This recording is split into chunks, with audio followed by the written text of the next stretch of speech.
Olá, gente, estamos aqui para falar um pouco do nosso jogo, novamente. Eu sou a Bruna, Eu sou Carol. E eu sou o Guilherme Vinícius. eu vou falar um pouco sobre o conceito que a gente teve do jogo. A intenção do nosso jogo é demonstrar a importância de se dar um tempo do corre-corre da vida, porque às vezes nós ficando pilhados sobre o que temos que fazer, que mesmo forçando a mente para trabalhar, não sai nada. E às vezes, na verdade, a gente só precisa de um tempo de toda essa correria para dar um gatilho para a gente conseguir voltar aos trabalhos e conseguir dar um adianto na nossa vida. Às vezes a gente precisa pausar para a vida continuar, vamos dizer assim. E esse era o conceito que a gente queria trazer. Sobre a mecânica do jogo, também tivemos como primeira fase a da plataforma. E nela está incluída principalmente a questão de escolhas do jogador. O jogador só vai passar para a segunda fase se ele escolher corretamente as perguntas que vai aparecer para ele, né, durante os diálogos. Se ele escolher de forma correta, ele pode passar para a segunda fase. Na segunda fase, a gente foi a que mais deu trabalho, vamos dizer assim, porque a gente teve que criar uma dinâmica, principalmente baseada nos diálogos dos personagens com o jogador, para ele perceber o quanto que os objetos que estão espalhados pela sala afetam diretamente cada personagem na cena.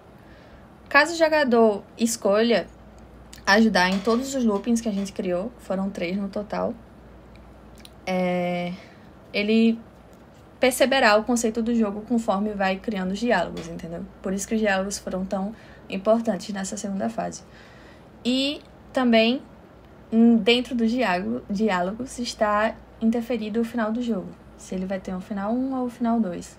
O final 1 seria o jogador passar por uma cena de point and click e perceber que fez uma escolha não tão boa, né? Que seria desistir de ajudar as pessoas que precisam de ajuda e seguir com sua vida. E o final 2 seria ele ter conseguido passar pelos 3 loopings de forma correta e com sucesso, para ele ter um final legal, né? E ter toda a razão do conceito que a gente queria trazer pro jogo. E é isso. No final tem os créditos e o QR Code do jogo. Bem, iniciar aqui o Azeprite rapidinho. New file, deixa eu ver.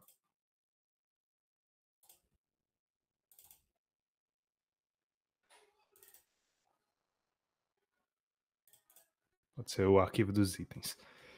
Bem, o processo de ilustração do jogo ocorreu de maneira muito simples. Levou-se em conta as limitações técnicas do Game Boy.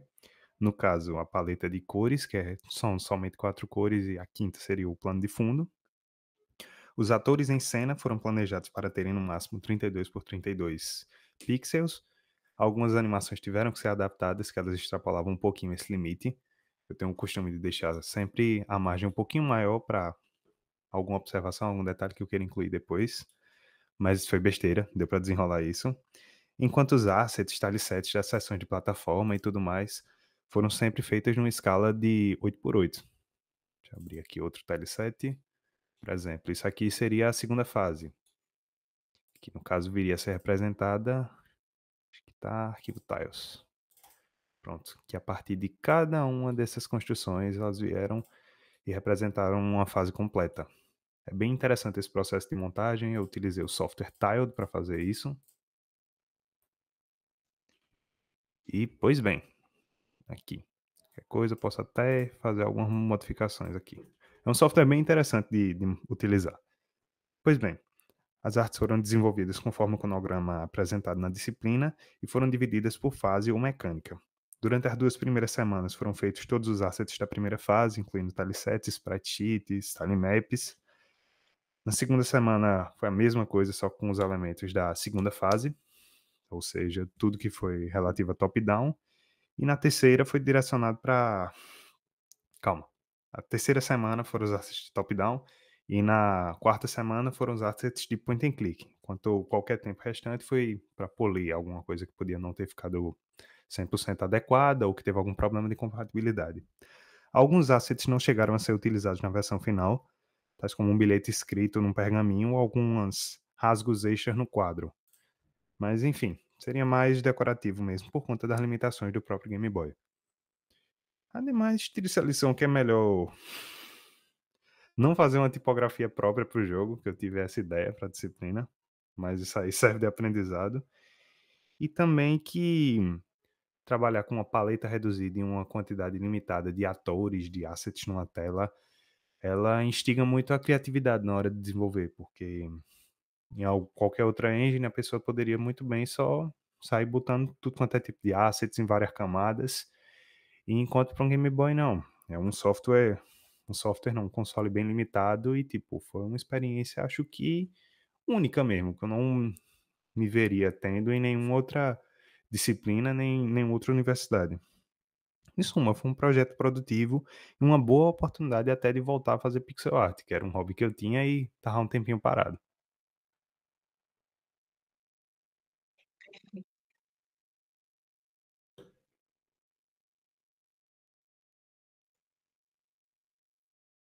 O cronograma semanal a gente dividiu em 5 semanas. Não foi como a gente planejou, mas foi quase. Na semana 1, do dia 8/7 a 15/7, a gente fez a criação do relatório, começou, né? Criou os moodboards, fez o roteiro. Na semana 1 tá escrito que a gente ia refinar o roteiro, mas a gente começou o roteiro na primeira semana.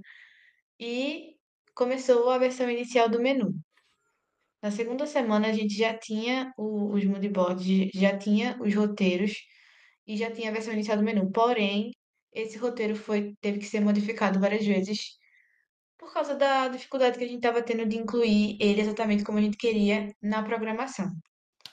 Na semana 2, que foi do dia 15 ao dia 22/7, tiveram os primeiros mapas e os personagens da fase 1. A gente escreveu os primeiros diálogos, adaptou o que estava faltando ali no roteiro inicial, fizemos algumas ideias de minigame, não terminamos a prototipagem, a programação dele, e teve o protótipo da fase 1, que era a plataforma 2D. Não tinham todos os mapas prontos da fase 1 na semana 2, porém a gente conseguiu finalizar na semana 3, que a gente fez a personalização de cenários e objetos, e o protótipo da fase 2 também, que foi começado nessa semana, o top-down 2D. Na semana 4, a gente refinou lá os cenários e os objetos, refinou os personagens. Teve um problema de tamanho também no GB, né? Que quando exportava o arquivo dos personagens, eles ficavam muito maiores do que estavam. Guilherme teve que dar uma lutada aí para diminuir muitos Pois é. volumes. Sim. E nosso grande ódio foi a cortina de fumaça, que não conseguimos fazer no final das contas, mas que estava em uma dessas alterações. Era pra fazer, não deu certo, mas tava para fazer. A gente fez o crédito da tela final, fez o protótipo da fase 3 e terminou o relatório. O relatório foi terminado até de hoje, ele estava sendo terminado, porque até hoje a gente estava tendo um pouco de dificuldades. Mas temos a semana 5 agora vindo aí pela frente. Já foi, né? No caso, faltam 2 dias para a semana acabar. E a gente tá com tudo check. A gente fez o vídeo explicativo do desenvolvimento do walkthrough, da jogabilidade do jogo, que é a gameplay explicando a relação do jogo do tema. Então, estamos fazendo aqui o vídeo explicativo do desenvolvimento. Terminamos as 3 postagens para as redes sociais. Temos os mockups prontos e o QR Code. E após esse vídeo aí, a gente vai estar revisando todo o material para organizar os arquivos. No desenvolvimento do jogo em si, eu tive total dificuldade, porque eu nunca tinha tido contato com a plataforma, nenhum de nós, na verdade, né? Eu acredito, gente, me confirma.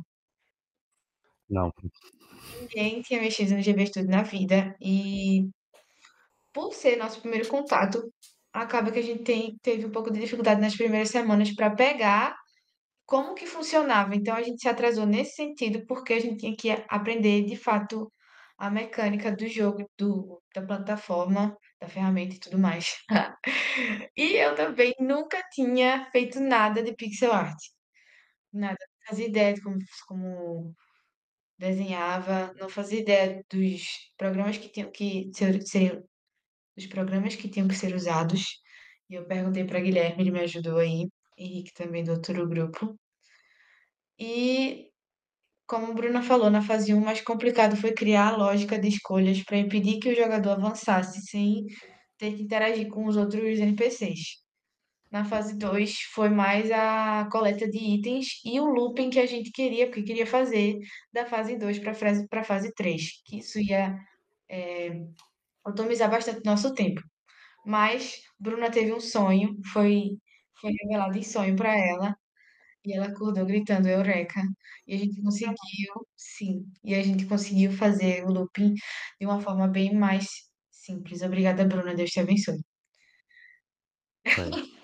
E garantir que os objetivos fossem cumpridos antes do personagem ir para a próxima fase, que seria a fase dos bilhetinhos, lá na última fase 3. A gente teve que lidar também, como o Guilherme falou, com a paleta reduzida. A gente só tinha três cores para fazer um jogo inteiro, três tons de verde horrendos, mas a gente teve que fazer ficar bonito.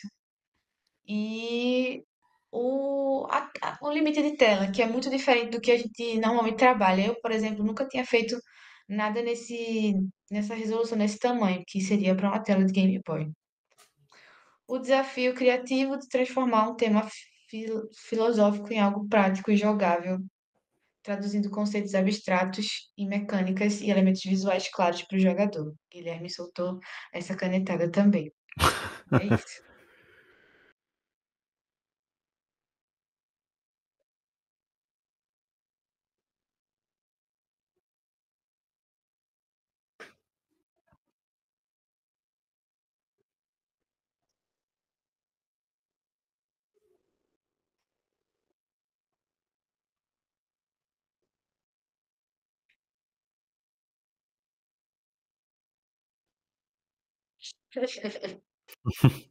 Sim.